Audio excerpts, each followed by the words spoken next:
Again, some of the basic things here. You know, when you meet your children at the end of the day, when you come home or they from home, you know, being a good role model, greeting them with love and affection, asking them about their day, you know, taking an interest in school and how they're doing in school. Not just the objective grade that they make, but how they feel about their different subjects. What are their strengths? What are their weaknesses? How do they struggle? Not only how do they struggle academically, but how are they doing socially at school and outside of school? Do your children have many friends? Do they not have very many friends? And if they don't have friends, why is that? What's missing in their ability to form relationships with peers? And how can you help them? If they have friends, are they the kinds of friends that you want them to have? And if their friendships are inappropriate, how is that happening? What happens to lead to those inappropriate friendships? And what work do you need to do to change things? So in addition to the relationships, also interests, not only in school but outside of school. What is the child really doing? Again, what sports, what games, and how can you engage them in those activities to foster a relationship? So attention and awareness is critical. And then, of course, part of that is not only spending time but listening. You know, a lot of times we have things that distract us. Even if we are engaged in a conversation today, it's really easy to pick up the cell phone, you know, and start having a conversation or texting. And that's really not quality time. That's not giving your child your full attention. So you have to try to have pockets of time where it's undistracted interaction with the child. So in addition to affection, attention, awareness, attachment is a critical piece. Staying connected to the child. When they make mistakes, helping them. You're not there to again, demean them, to demoralize them. You're there to know them up. Your job, when they make mistakes, is to correct those mistakes. To provide consequences. They need consequences for guidance. But they also need to know how to do things differently. If you're sort of hitting them, pounding them, it's hard for them to know what the alternatives are. A more appropriate approach, one that listens to their side and then, you know, firmly but gently corrects them and helps them, will be much more effective. So really engaging and helping them to overcome mistakes and see consequences and see options and see other ways that they may be able to do things. And again, engaging children, even if they're wanting you to do an activity that you don't particularly enjoy. If it's allowed and it's acceptable, and we're able to do it, and it's just a matter of preference, and your child loves it, engage them, and do it. And they'll see that love, and they'll see that you're sacrificing a little bit, because this is something that you don't enjoy so much, that you're willing to do with them. And there are more. So other elements of warmth, include avoiding alienation. So whatever you do, you know, strive to prevent your child from disengaging from you. And one of the things to understand is there are some very important developmental steps that occur through the spectrum of childhood. You know, children increasingly become more independent as they get older and as they mature and develop. And they are increasingly susceptible to greater and greater environmental influences, including greater and greater peer influences. And that's a fairly normal trajectory, because the ultimate goal is for us not to be carrying around a 42-year-old fetus with us everywhere we go. Right? The goal is for us to have children that are independent, well-adjusted, and, you know, striving to lead a life, inshallah, that will take them to Jannah. But they need to be able to develop their faculties of thought and behavior, and be able to really act on the things that we've established when they were younger. So you're moving in that direction. So a lot of that is natural. So you're going to see that happening, and you need to understand that. So just because a teenager may want more independence from you doesn't necessarily mean it's a terrible thing. It's up to us parents to be savvy and understand how to provide that independence with decreased limits, but with continued monitoring in more creative ways.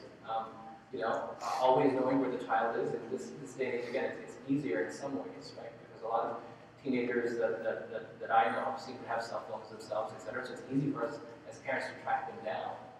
So you can keep tabs on them. So there are negatives to the technology, but there's some positives as well. So it's easy to track them down and know where they are almost at any time.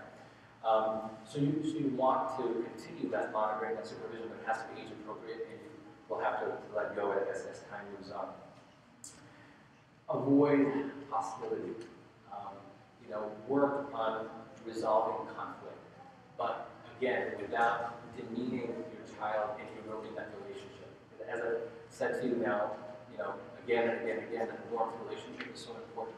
If you resort to name calling, if you resort to a parenting favorite, which is comparing children, or comparing your child with someone who's not even your child, or whoever's out there at large, you're really risking eroding that relationship in your child's self-esteem and positive self-regard. So you really want to not engage in that. And impulsive punishments are never a good idea. So don't, on the spur of the moment, especially when you're feeling extremely angry, make that decision. You really need to be thoughtful about what an appropriate punishment is for whatever the child is doing that may be inappropriate.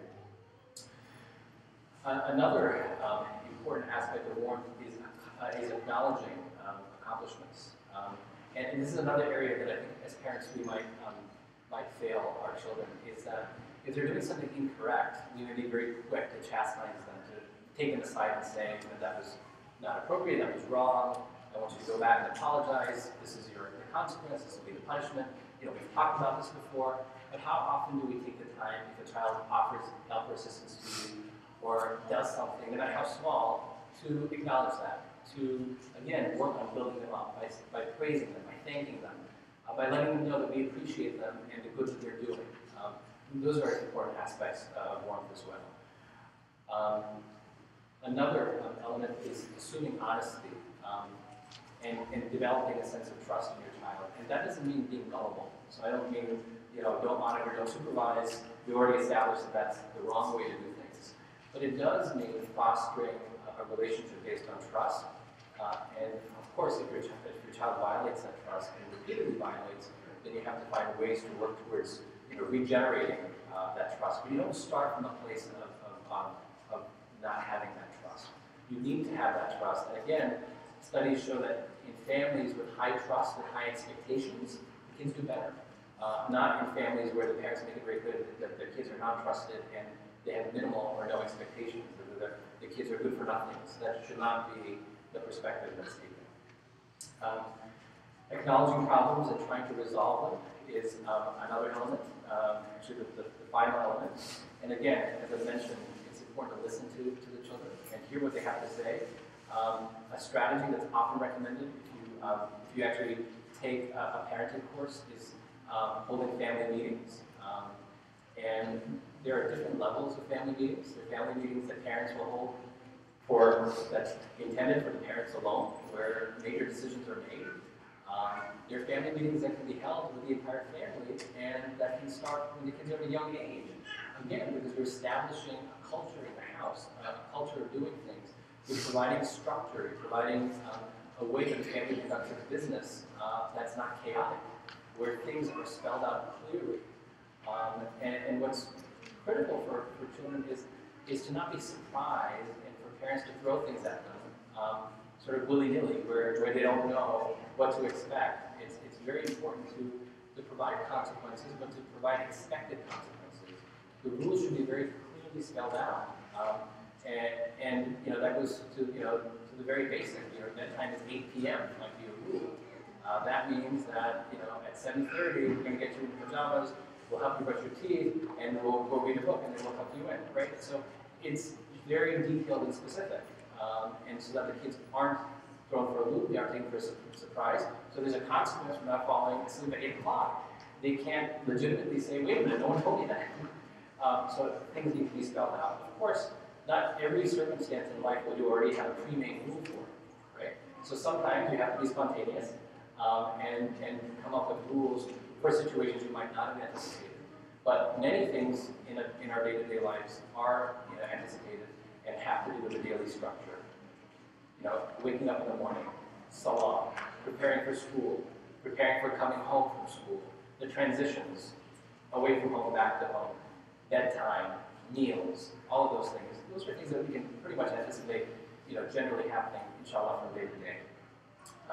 And the more organized and the prepared the parents are, the more secure